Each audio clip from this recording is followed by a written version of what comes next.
যুবভারতী ক্রীড়াঙ্গনে মেসিকে নিয়ে যে ঘটনা, তাতে রাজধর্ম পালন করেছেন মুখ্যমন্ত্রী মমতা বন্দ্যোপাধ্যায়।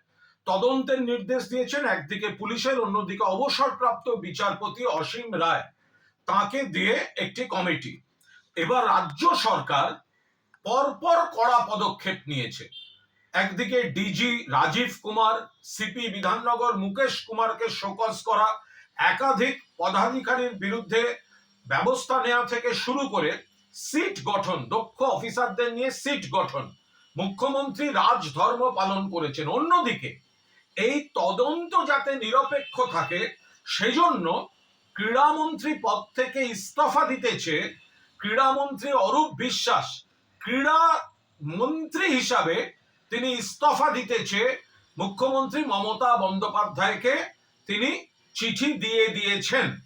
এ ব্যাপারে সিদ্ধান্ত বিবেচনা করছেন মুখ্যমন্ত্রী, কিন্তু অরূপ বিশ্বাস তিনি চিঠি দিয়ে দিয়েছেন। আমাদের বক্তব্য, এটা মমতা বন্দ্যোপাধ্যায় মুখ্যমন্ত্রী বলে এবং তৃণমূল কংগ্রেসের সরকার বলেই এই রাজধর্ম পালন চলছে। 1980 সালের 16ই অগস্ট ইডেনে মোহনবাগান ইস্টবেঙ্গল ম্যাচে কুরুক্ষেত্র 16 জনের মৃত্যু।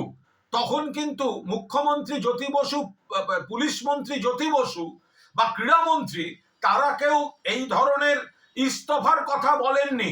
সেখানে কিন্তু বড় কর্তাদের বিরুদ্ধে কোনো ব্যবস্থা হয়নি। 1996 আবার ইডেন, ভারত শ্রীলঙ্কা বিশ্বকাপ ক্রিকেটের সেমিফাইনাল, চূড়ান্ত বিশৃঙ্খলা, খেলা বন্ধ, দেশের মুখ পুড়ল। জ্যোতি বসু মুখ্যমন্ত্রী, ক্রীড়ামন্ত্রী সুভাষ চক্রবর্তী, পুলিশ মন্ত্রী বুদ্ধদেব ভট্টাচার্য কেউ কোনো দায়িত্ব নেননি, কোনো তদন্ত হয়নি। একের পর এক খারাপ ঘটনা বাম জমানায়, কখনো ক্রীড়াক্ষেত্রে, কখনো যুবা ভারতীকে কেন্দ্র করে দুষ্কৃতি, আখড়া, জবরদখল, জমি কেলেঙ্কারি, এই সব হয়েছে। কিন্তু আজ পদক্ষেপ নিতে শুরু করে মমতা বন্দ্যোপাধ্যায় রাজধর্ম পালন করেছেন এবং অরূপ বিশ্বাসও এই তদন্তের প্রতি পূর্ণ আস্থা রেখে মুখ্যমন্ত্রী যখন তদন্ত করাচ্ছেন, সেই তদন্ত যাতে নিরপেক্ষ থাকে, সেই নিরপেক্ষতার স্বার্থে তিনি ইস্তফা দিতেছে মুখ্যমন্ত্রীকে চিঠি পাঠিয়ে দিয়েছেন।